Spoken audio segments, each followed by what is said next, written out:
மாம்பழம் சீசன் வந்தாச்சு. ஆனால் இன்னும் மாம்பழம் வாங்கலைன்னா எப்படி? அதனால் பக்கத்தில் இருக்கிற கடைக்கு ஈவினிங் போயிட்டேன். எப்போயுமே பார்த்திங்கன்னா ஹஸ்பண்ட் சீசன் டைமில் வந்து சேலம் போவாங்க. அங்கே ஃபார்மர்கிட்ட இருந்து ஆர்கானிக் பழமாக ஒரு 2-3 பாக்ஸ் அப்படியே வாங்கிட்டு வந்துடுவாங்க. சாப்பிட்டது போக மீதி நான் பல்ப் எடுத்து ஃப்ரிட்ஜில் வச்சுடுவேன். ஆனால் இந்த வாட்டி சேலம் எதுவும் போகலை. அதனால் வந்து பக்கத்தில் இருக்கிற கடையிலே வாங்கி தரேன் அப்படின்னு கூட்டிகிட்டு வந்துட்டாங்க. ஏன்னா நான் வந்து ஒரு மாம்பழ பிரியை.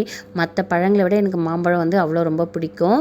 அதுலேயும் இந்த கடையில் வந்து பார்த்திங்கன்னா இம்மா பசந்தி கிடைக்கும். இங்கே நிறைய வெரைட்டி கிடைக்கும். ஆனால் இதில் வந்து இவங்கக்கிட்ட ஸ்பெஷல் இது. ஸோ இதை வாங்கிறதுக்காக இந்த கடைக்கு வருவோம். இந்த பழம் வந்து கொஞ்சம் ரேட்டு அதிகம்தான். ஆனால் வந்து டேஸ்ட்டு பார்த்திங்கன்னா அப்படியே தேன் ஊற்றுன மாதிரி அவ்வளோ டேஸ்ட்டாக இருக்கும். இதை ட்ரை பண்ணாதவங்க யாராவது இருந்தீங்கன்னா கண்டிப்பாக இந்த பழத்தை வாங்கி ஒரு வாட்டி ட்ரை பண்ணுங்கள். கூடவே கொஞ்சம் அல்ஃபோன்ஸா அப்படின்னு 2-3 வெரைட்டி மாம்பழத்தையும் வாங்கிட்டு வந்துட்டோம். அதுக்கப்புறம் கொஞ்சம் ஆரஞ்சு, அப்புறம் வீட்டுக்கு தேவையான கொஞ்சம் பழங்களையும் வாங்கிட்டு வந்துட்டோம்.